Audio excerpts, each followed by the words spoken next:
بسم اللہ الرحمن الرحیم۔ عزیز طلبہ، ہمارے لیکچر کا موضوع ہے اعضاء کی پیمند کاری۔ تو ایک دو باتیں جو مقدمے کے طور پر ذہن میں رکھنے والی ہیں وہ یہ ہیں کہ ایک تو اللہ رب العزت نے جو چیزیں انسان پر حرام قرار دی ہیں وہ بعض اوقات صرف جسم انسانی کے لیے مضر ہیں، اس لیے اللہ نے حرام قرار دے دی۔ بعض اوقات وہ صرف روح کے لیے مضر ہوتی ہیں، اس لیے حرام قرار دے دی گئی، اور بعض مرتبہ وہ چیزیں جسم اور روح دونوں کے لیے مضر ہوتی ہیں، اس لیے حرام قرار دے دی گئی۔ دوسری چیز جو بطور مقدمہ کے اس موضوع کے اندر ذہن میں رکھنے والی ہے وہ ہے تکریم انسانیت،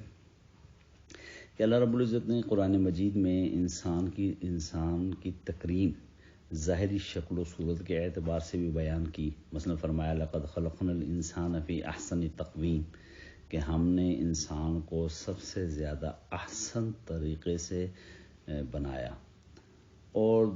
کسی جگہ ارشاد فرمایا علم و ادراک کے اعتبار سے انسان کی فضیلت بیان کی، تکریم بیان کی۔ فرمایا علم الانسان ما لم یعلم، کہ ہم نے انسان کو علم سکھایا ایسا جو اس سے پہلے وہ نہیں جانتا تھا۔ یا دوسری جگہ پہلے پارے میں فرمایا کہ علم آدم الاسماء کلہا، کہ ہم نے اس آدم کو تمام چیزوں کا علم عطا کیا اور پھر یہی بنیاد بنی فرشتوں پر فضیلت کی۔ اور تمام مخلوق سے انسان کو جو اشرف و افضل بنایا تو ارشاد فرمایا کہ وَلَقَدْ كَرَّمْنَا بَنِي آدَمَ، کہ ہم نے انسان کو تمام چیزوں پر جو ہے وہ افضل بنا دیا۔ اب جب ان آیات کو آدمی ذہن میں رکھے تو اس سے یہ محسوس ہوتا ہے کہ اللہ تعالیٰ نے پھر اس انسان کی خدمت کے لیے بہت ساری چیزیں پیدا فرمائیں، اور ان تمام چیزوں کو ایک ہی حکم عطا کیا کہ وہ انسان کے لیے قربان ہو جائیں۔ جڑی بوٹیوں کو ہم دیکھتے ہیں کہ ان کو ہم کاٹتے ہیں، پیستے ہیں، اور پھر ہم ان کو اپنے استعمال میں لے آتے ہیں۔ حتیٰ کہ بہت سے جاندار ہیں جن کا گوشت ہم کھاتے ہیں، ان کا دودھ ہم استعمال کرتے ہیں۔ تو بہت ساری مخلوقات کو اللہ نے انسان کی خدمت کے لیے تخلیق کر دیا، اس کی تکریم کی وجہ سے۔ لیکن اس ساری چیز میں اس بات کو ملحوظ رکھا کہ انسان آپس میں دوسرے انسان کو کاٹ پیٹ کر اپنے استعمال میں نہیں لا سکتا، یعنی کسی انسان کے عضو کو کاٹ کر دوسرے انسان کے لیے استعمال کرنا، یہ برصغیر کے علماء کی رائے ہے کہ وہ جائز اس لیے نہیں ہے کہ یہ تکریم انسانیت کے خلاف ہے، کیونکہ تکریم انسانیت ضروری ہے، اس کو اللہ نے بڑی کثرت سے بیان کی ہے، تو اس لیے یہ جائز نہیں ہے۔ باقی رہی اس کے متعلق یہ بات کہ اچھا تکریم انسانیت تو ٹھیک ہے، لیکن حالت اضطراری کا کیا حکم ہوگا؟ کیا حالت اضطراری میں بھی اس بات کو ذہن میں رکھا جائے گا؟ تو وہ کہتے ہیں کہ حالت اضطراری مثلا جیسے قرآن میں اللہ تعالیٰ نے کہا انما حرم علیکم المیتۃ والدم ولحم الخنزیر وما اہل لغیر اللہ بہ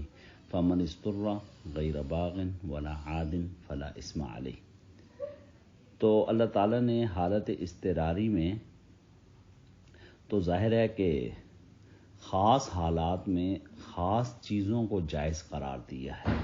لیکن خاص احوال کے پس منظر میں۔ مثلا آپ دیکھیں کہ ایک بہت بڑی چیز جو کہ کلمہ کفر ہے، اس کے بارے میں اللہ نے فرمایا کہ من کفر باللہ من بعد ایمانہ الا من اکرہ وقلبہ مطمئن بالایمان، کہ اگر ایک آدمی کو ایمان لے آتا ہے اور پھر اس پر اکراہ جبر کیا جاتا ہے اور اس کا دل مطمئن ہے، یعنی وہ دلی طور پر اس کو قبول نہیں کر رہا، ظاہری طور پر اکراہ کی وجہ سے اگر وہ کلمہ کفر بھی کہتا ہے تو حالت اضطراری میں اس کے لیے وہ کیا ہے؟ جائز ہے۔ یہ جیسے میں نے عرض کیا کہ فمن اضطر غیر باغ ولا عاد، حالانکہ پیچھے اللہ نے محرمات کی ایک لسٹ بیان کی ہے، علیکم المیتۃ والدم ولحم الخنزیر وما اہل لغیر اللہ بہ، یہ ساری بیان کر کے لیکن حالت اضطراری میں ان کے استعمال کو جائز قرار دے دیا، اور فرمایا کہ اگر جان کا خطرہ ہے تو پھر یہ جائز ہے۔ تو گویا کہ حالت اضطراری کا یہ مطلب نہیں ہے کہ مطلقاً ہر چیز ہر وقت حرام ہے۔ حالت اضطراری کا مطلب یہ ہے کہ مخصوص احوال میں وہ چیز خاص شرائط کے ساتھ، صحیح ہے جی، وہ کیا ہوگی؟ جائز ہوگی۔ مثلا ایک شرط تو یہ بیان کی جاتی کہ حالت اضطراری ہو کا مطلب یہ ہے کہ حرام کے نہ استعمال کرنے میں جان کا خطرہ ہے، کہ اگر وہ یہ سمجھتا ہے کہ اس نے حرام چیز استعمال نہ کی تو وہ ختم ہو جائے گا، ہلاک ہو جائے گا، تو اس صورت میں اس کے لیے اپنا حرام چیز کا استعمال جائز ہے۔ یا دوسری صورت یہ لکھی ہے فقہا نے کہ یہ خطرہ محض وہم کا نہ ہو، بلکہ شرط یہ ہے کہ کسی معتمد ڈاکٹر کی رائے ہو کہ اگر یہ چیز استعمال نہ کی گئی تو یہ ہلاک ہو جائے گا، تو پھر اس حرام چیز کا استعمال جائز ہے۔ اور تیسرا یہ ہے کہ اس حرام چیز کے استعمال سے بچ جانا عادتاً یقینی ہو، یعنی عام طور پہ جب اس کا استعمال، مثلا آج کل کہتے ہیں کہ بلڈ ایک انسان، مثال دے دوں، ایک باڈی کے اندر 6 بوتلیں ہیں جی، تو ماہر ڈاکٹر کہتا ہے جی یہ ایکسیڈنٹ کی وجہ سے اس کی باڈی میں 4 بوتلیں رہ گئی، اور بھی مشاہدہ ہے کہ لوگوں کو بلڈ کی بوتل لگتی ہے تو ان کی جان بچ جاتی ہے۔ ٹھیک ہے، تھیلیسیمیا کے مریض ہوتے ہیں، ان کو ہر ماہ بلڈ کی بوتل لگتی ہے، جس کی وجہ سے وہ ہمیں محسوس ہوتا ہے کہ وہ بالکل بہتر ہو کے چلتے پھرتے رہے۔ اگر ان کو بلڈ نہ لگے تو وہ ڈاؤن ہو جاتے ہیں، کمزور ہو جاتے ہیں، یا ان کی جان کو خطرہ لازم آ جاتا ہے۔ تو یہاں پہ اس جان کا بچ جانا کیا ہو، یقینی ہو، تو پھر جو ہے وہ جائز ہے۔ اس طرح حالت اضطراری کے لیے بعض صورتیں اس سے مستثنا بھی ہیں۔ مثلا فقہا نے لکھا ہے کہ اگر کوئی آدمی یہ کہے کہ تم فلاں آدمی کو قتل کرو ورنہ ہم تمہیں قتل کر دیں گے، تو اب یہاں پر اس کے لیے جائز نہیں ہے کہ وہ کسی آدمی کو قتل کرے، کیونکہ اپنی جان بچانے کی خاطر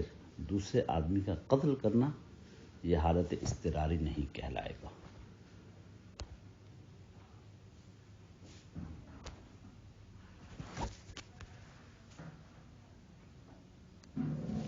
ایک آدمی کا قتل کر دینا یہ حالت اضطراری نہیں کہلائے گا۔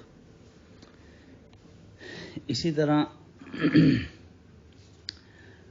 ایک آدمی جو ہے اپنا، اگر ایک آدمی کہتا ہے کہ فلاں آدمی کا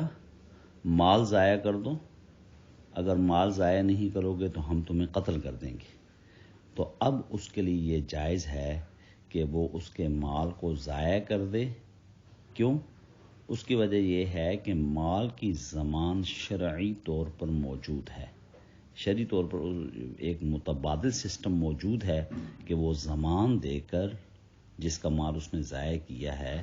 اس کا ضمان دے کر اس کے خسارے کو پورا کر سکتا ہے۔ لیکن اگر وہ کسی کی جان لے لے گا تو یہ اس لیے جائز نہیں ہے کہ اس کو کوئی متبادل موجود نہیں ہے۔ تو خیر، کہنے کا مطلب یہ ہے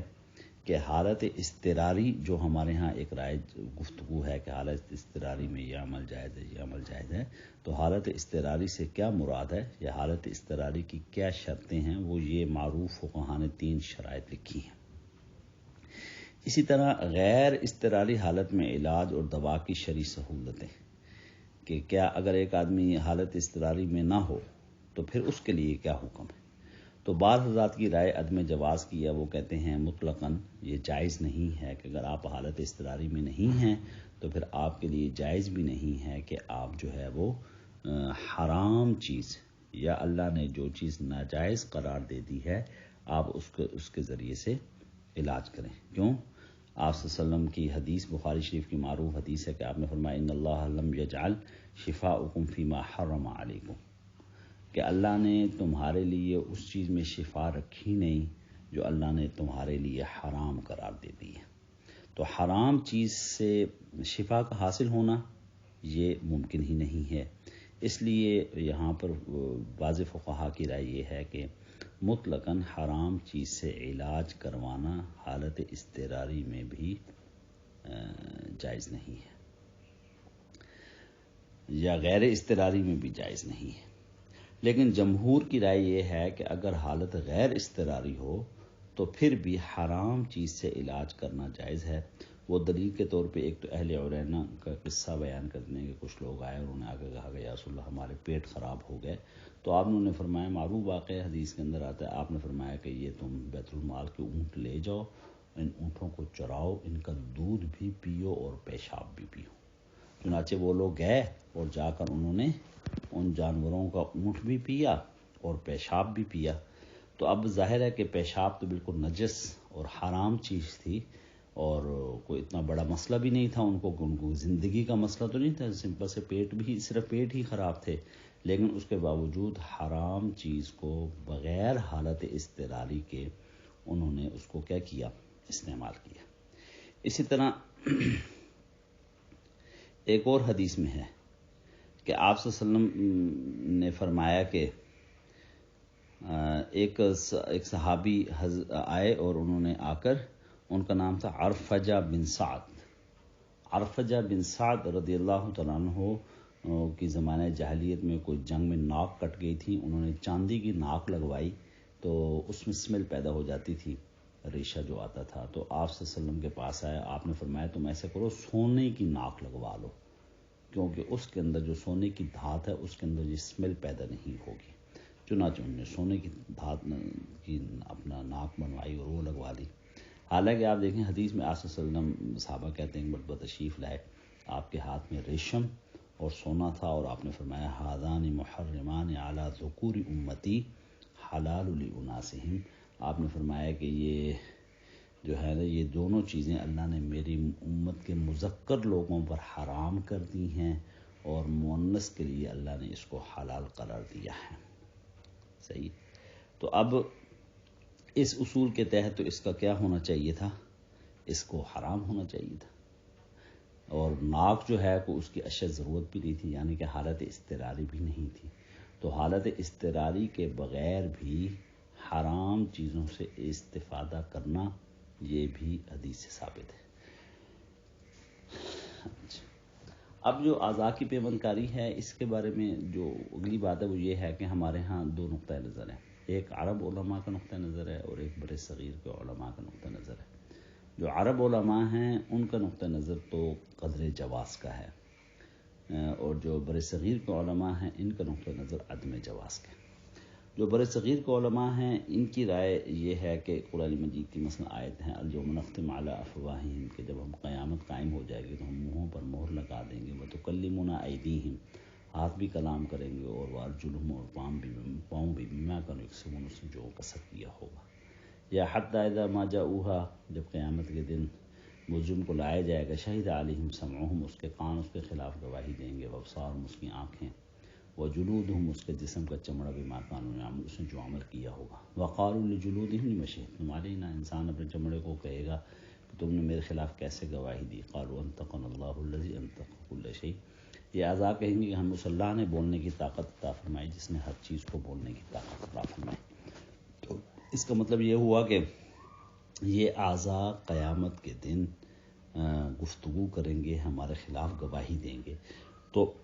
برصغیر کو علماء کی رائے یہ ہے کہ گویا ہم ان اعضاء کے، اس کا مطلب ہے مالک ہی نہیں، جب ہم ان کے مالک ہی نہیں تو ہم ان میں تصرف بھی نہیں کر سکتے۔ ہمارے مالک نہ ہونے کی دلیل یہ ہے کہ اللہ قیامت کے دن ہمارے ان اعضاء کے بارے میں سوال کرے گا۔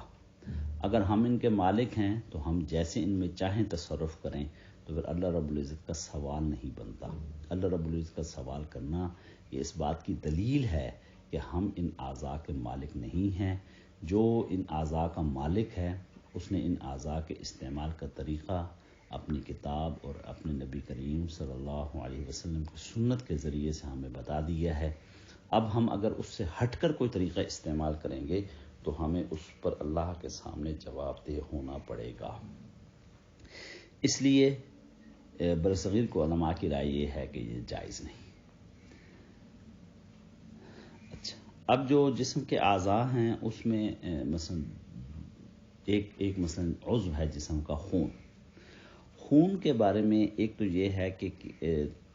پہلا سوال تو یہ ہے کہ ایک آدمی کا خون دوسرے کے جسم میں، صحیح ہے جی، یہ منتقل کرنا جائز ہے یا ناجائز ہے، ایک سوال تو یہ۔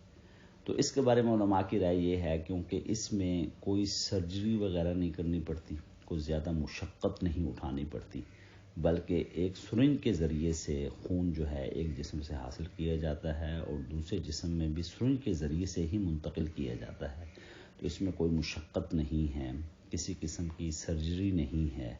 تو اس کو دودھ پر قیاس کر کے، جیسے دودھ جو ہے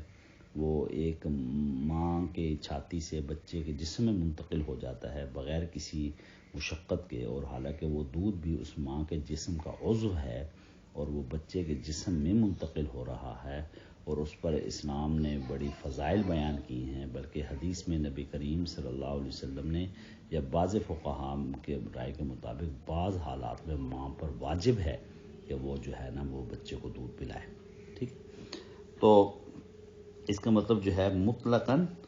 یہ ناجائز نہیں ہے، بلکہ اپنا بلڈ جو ہے وہ دودھ پر قیاس کر کے علماء نے اس کو کیا قرار دے دیا، جائز قرار دے دیا. دوسرا بلڈ دینے کی صورت ہو سکتی ہے معاوضے کے ساتھ، کہ آیا معاوضے کے ساتھ جائز ہے یا ناجائز ہے. تو اس کے بارے میں تو علماء کا یہی رائے ہے کہ معاوضہ لینا جو ہے وہ بہر صورت ناجائز ہے. لیکن اگر ایک آدمی ایسا ہے جو بالکل خاص مرض کی حالت میں ہے اور وہ یہ سمجھتا ہے کہ اگر میں نے معاوضہ نہ دیا تو بالکل جو ہے نا یہ میرے ساتھ میرا مریض ہلاک ہو جائے گا،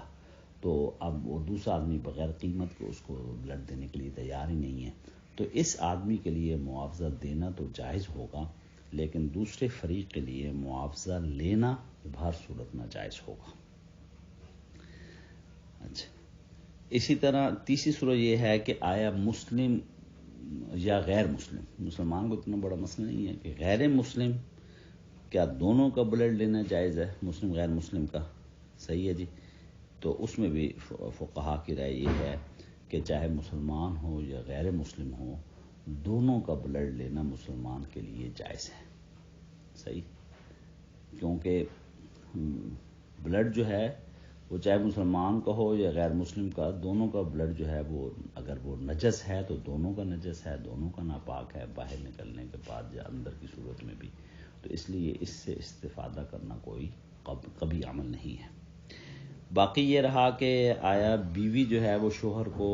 بلڈ دے سکتی ہے، شوہر بیوی کو بلڈ دے سکتا ہے یا نہیں دے سکتا. تو اس کے بارے میں بھی علماء کی رائے یہ ہے کہ بالکل وہ بلڈ ایک دوسرے کو دے سکتے ہیں، کیونکہ زیادہ سے زیادہ بعض علماء کی شروع میں ایک رائے یہ آئی تھی کہ جی اس سے تو جب وہ بلڈ دے گا تو وہ تو رضاعت کے اوپر قیاس کر کے ان کی رائے تھی کہ یہ ناجائز ہے. لیکن آپ دیکھیں کہ فقہاء کے ہاں بھی رضاعت کی بھی ایک مدت مخصوص ہے. وہ مدت جمہور فقہاء کے نزدیک 2 سال ہے، احناف کے نزدیک 2.5 سال ہے. تو وہ 2.5 سال جو مدت رضاعت ہے، اس کے بعد تو اگر وہ کوئی آدمی کسی عورت کا دودھ پیتا ہے تو اس کے باوجود اس سے رضاعت ثابت نہیں ہوتی. صحیح، آپ دوائی کے لیے جو ہے وہ آپ باہر سے بھی بڑی عمر میں بھی کسی کا دودھ اگر استعمال کرنا چاہیں تو فقہاء نے اس کو جائز لکھا. صحیح ہے، کسی انسان کا دودھ اگر دوائی کے طور پہ کوئی استعمال کرنا چاہتا ہے تو اس کے لیے کیا ہوگا، جائز ہوگا للتداوی. تو اس لیے جو ہے یعنی کہنے کا مطلب یہ ہے کہ رضاعت کی ایک عمر ہے مخصوص فقہاء کے نزدیک. تو اگر اس کو رضاعت پر بھی کوئی قیاس کرنا چاہے تو میاں بیوی جس عمر میں پہنچ جاتے ہیں اس میں جو ہے وہ رضاعت کا مسئلہ بھی نہیں، رضاعت کے مسئلے پر قیاس کر کے بھی اس کو ناجائز قرار نہیں دے سکتے. اچھا، باقی یہ رہا کہ جو عرب علماء ہیں ان کا نقطہ نظر یہ ہے کہ جو ہے اپنا بلڈ سمیت باقی اعضاء دینا جو ہے وہ جائز ہے. ان کے دلائل کیا ہیں؟ مثلا ایک تو یہ کہتے ہیں کہ قرآن کی آیت ہے وَيُؤْثِرُونَ عَلَىٰ أَنفُسِهِمْ وَلَوْ كَانَ بِهِمْ خَصَاصَةٌ، کہ مومن کی شان یہ ہے کہ وہ دوسروں کو اپنے نفسوں پر ترجیح دیتے ہیں اگرچہ خود خسارے میں ہوں، یا یعنی اپنے اعضاء کی قربانی دے دیتے ہیں. اور مشہور ہے کہ جنگ یرموک میں غالباً عکرمہ بن ابی جہل سمیت بہت سارے صحابہ نے اپنی جانوں کے نذرانے پیش کر دیے، پورا جسم جو ہے وہ دوسرے پر قربان کر دیا. تو مومن کی شان ہی یہی ہے. تو ایک عضو دینا عرب علماء کی رائے یہ ہے کہ اس میں کیا قباحت ہے. یا وہ دوسری جگہ جیسے وہ کہتے ہیں حدیث المؤمن للمؤمن کالبنیان، کہ آپ نے فرمایا کہ ایک مومن جو ہے وہ دوسرے مومن کے لیے عمارت کی مثل ہوتا ہے کہ ایک حصہ دوسرے حصے کو مضبوط کرے، یشد بعضہ بعضا، کہ ایک حصہ دوسرے حصے کو کیا کرتا ہے، مضبوط کرتا ہے. تو وہ کہتے ہیں جب ایک حصہ دوسرے حصے کو مضبوط کرتا ہے تو یہی تعاون کی صورت ہو سکتی ہے آج میڈیکل سائنس جس جگہ پر ترقی کر گئی ہے اس کے اعتبار سے. اسی طرح وہ کہتے ہیں ایک اور حدیث ہے کہ آپ نے فرمایا کہ مومن کی آپس میں پیار و محبت و شفقت کی مثال ایک جسم کی ہے، جب جسم کا اذا اشتقا عینہ اذا اشتقا کلہ، کہ جسم کا اگر ایک عضو جو ہے وہ ڈسٹرب ہوتا ہے تو وہ سمجھو دوسرا عضو اس کے لیے کیا ہوگا، وہ ایک اس کا پورا جسم ڈسٹرب ہوتا ہے۔ اس طرح وہ کہتے ہیں حدیث ہے لا یؤمن احدکم حتی یحب لاخیہ ما یحب لنفسہ، کہ تم میں سے اس وقت تک کوئی مومن نہیں ہو سکتا جب تک کہ وہ اپنے بھائی کے لیے وہ چیز پسند نہ کرے جو وہ اپنے لیے پسند کرتا ہے۔ تو اس لیے جو ہے یہ مسلمان کی شان یہی ہے کہ وہ دوسرے کے لیے اپنے آپ کو کیا کر دیتا ہے، جدا کر، اپنا قربان کر دیتا ہے۔ اس لیے اسی طرح آپ دیکھیں، آپ نے فرمایا کہ اگر تو تمہارے اوپر یا تمہارے کسی رشتہ دار پر کوئی اسلحہ تان لے اور وہ تمہیں کہے کہ تمہاری ذمہ داری ہے کہ تم اس کا مقابلہ کرو، اس کے مال کی حفاظت کرو، اگر تم اس میں قتل کر دیے گئے تو تم شہید ہو، تو گویا کہ اگر دوسرے کے مال کے لیے اپنے اعضاء کی، اپنے پورے جسم کی قربانی دینا جائز ہے دوسرے مسلمان کے مال کے لیے، تو جسم کے عضو کی قربانی دینا جو ہے یہ تو بدرجہ اولا کیا ہوگا، جائز ہوگا۔ باقی یہ رہا کہ اللہ تعالیٰ نے خود حرام کردہ چیزوں کو استعمال کی جواز بیان کیے، ہم نے حرم علیکم المیتۃ کے اندر لسٹ بیان کر کے، تو یہ گویا کہ اللہ تعالیٰ نے اس کے اندر یہ تمام حرام کردہ چیزیں ہیں، لیکن جان کو ہلاکت سے بچانے کی غرض سے اللہ تعالیٰ نے ان چیزوں کو کیا قرار دے دیا، ان کا استعمال مباح قرار دے دیا، جائز قرار دے دیا، اور فرمایا کہ دوسرا مسلمان جو ہے وہ اس کو کیا کر سکتا ہے۔ اچھا، اس میں ایک رائے بعض لوگ وہ کہتے ہیں کہ یہ اعتراض کرتے ہیں کہ جی یہ تو پھر مصلح ہے، صحیح ہے، کہ جب آپ جو ہے اس کو عضو کاٹیں گے تو گویا یہ تو مصلح ہے، اور مصلح کرنا حدیث میں ممنوع ہے اور آپ نے اس پر منع کیا ہے۔ مثلاً ایون جنگ کی حالت میں بھی اگر دشمن جو ہے وہ آپ کے جسم کے اعضاء مختلف کاٹ دے آپ کے ساتھیوں کے، تو آپ کے لیے جائز نہیں ہے کہ آپ اس کو اسی طرح مصلح یعنی اس کے جسم کے اعضاء کو کاٹیں۔ تو اس لیے جو ہے یہ اعضاء کی پیوند کاری ناجائز ہے، لیکن عرب علماء کی رائے یہ ہے کہ وہ کہتے ہیں کہ نہیں، یہ مصلح نہیں ہے۔ مصلح کے اندر پہلی بات تو یہ ہوتی ہے کہ اس کے اندر مقصود انتقام، غصہ، بغض اور دشمنی مقصود ہوتا ہے، اور وہ انسان اپنے جذبات کا اظہار مصلح کر کے دوسرے کے ساتھ کرتا ہے۔ لیکن جو اعضاء کی پیوند کاری کے اندر تو جو نقطہ نظر ہے وہ ہمدردی کا ہوتا ہے، اور جو ہے اپنا ایثار کا ہوتا ہے، قربانی کا ہوتا ہے، تو دونوں نقطہ، اور یہ عام طور پہ آدمی اپنی بیٹا اپنے والد کو، بہن بھائی کو، بیوی خامند کو، ٹھیک ہے جی، جو یہ مقدس اور ہمدردی اور پیار و محبت والے رشتے ہیں، وہاں پہ انسان اپنی برضا اور رغبت ان کو دے رہا ہوتا ہے، اس لیے جو ہے اس کو مصلح پر قیاس کرنا ٹھیک نہیں ہے۔ اسی طرح یہ ہمارے ہاں جو ڈاکٹر ہیں عام طور پر وہ جو اس میں یہ کر رہے ہیں، وہ ایک جسم یا اپنے جسم کے عضو کو تو دوسرے جسم کے عضو میں جو لگا رہے ہیں، اس کو تو میڈیکل کی فیلڈ میں بڑی ترقی شمار کیا جا رہا ہے۔ مثلا آپ دیکھیں کہ دل کی شریانیں اگر بند ہو جاتی ہیں تو اس کے بارے میں رائے یہ ہے جی کہ دل کی شریانیں اگر آپ کی بند ہو گئی ہیں تو کوئی مسئلہ نہیں، کیونکہ جو ہے وہ ٹانگ والی جگہ سے رگ لے کر اور وہ وہاں پہ لگا دیتے ہیں۔ تو اگر آپس میں جسم کا عضو کاٹ کر دوسرے جسم میں لگایا جا رہا ہے اور اس کو جائز قرار دیا جا رہا ہے اور اس کو کوئی مصلح شمار نہیں کر رہا، تو وہاں پہ بھی جو ہے اپنا اس کے لیے اس کو مصلح آپ کیسے قرار دے سکتے ہیں۔ اسی طرح ہماری قدیم فقہ کی کتابوں میں جو ہے لکھا ہوا ہے کہ اگر ایک عورت حاملہ جو ہے وہ فوت ہو جائے اور اس کے اندر اس کے پیٹ میں بچہ اگر زندہ ہو تو چاک کر کے آپ اس بچے کو نکال سکتے ہیں۔ حالانکہ وہاں پہ بھی آپ دیکھیں سرجری آپ کر رہے ہیں، اس کے جسم کو کٹ لگا رہے ہیں، زخمی کر رہے ہیں، اور اس کا جواز کا سبب وہ جو اندر بچہ زندہ رہ گیا ہے وہ ہے۔ تو اگر وہ جائز ہے، صحیح ہے، تو زندہ آدمی کا بھی پیٹ چاک کرنا جائز ہے، کیونکہ حدیث میں تو یہی ہے کہ مردے کے ساتھ اپنا جو اس کو تکلیف دینا ایسے ہے جیسے زندہ کو۔ تو یعنی جیسے زندہ کے لیے بیجا اس کو اذیت دینا ناجائز ہے، ایسے مردے کا بھی جائز ہے۔ تو اگر وہاں پہ فقہاء نے مردے کے لیے سرجری کو جائز قرار دیا ہے تو یہاں اس کو بھی کیا قرار دے دیا جائے، جائز قرار دے دیا جائے، تو اس میں کوئی قباحت نہیں ہے۔ السلام علیکم ورحمۃ اللہ۔